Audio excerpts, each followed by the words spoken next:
aussi un sauf-conduit algérien. Nous n'avons que la partie danoise.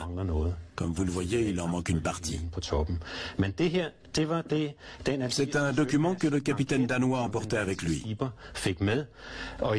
Ce sauf-conduit date de 1838. On est déjà quasiment à la fin de l'existence de ce système. Le vaisseau concerné est le Magdalene, immatriculé à Copenhague.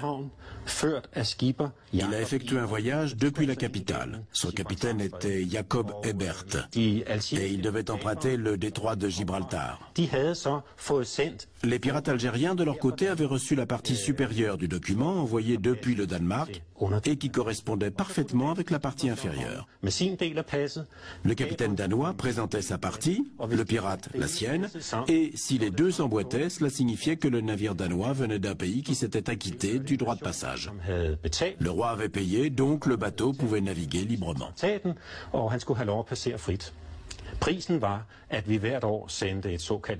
Le tribut annuel consistait en une cargaison de poudre et de boulets, de faucons d'Islande, de cornes de narval et d'autres produits du Nord. C'était de cette manière que le traité était scellé. Bien sûr, le gouvernement danois aurait pu envoyer une flotte pour patrouiller, mais ce n'était pas possible. À la place, ils ont tenté d'obtenir un accord avec les États de la côte des Barbaresques. En gros, il s'agissait d'acheter la tranquillité des navires de la couronne.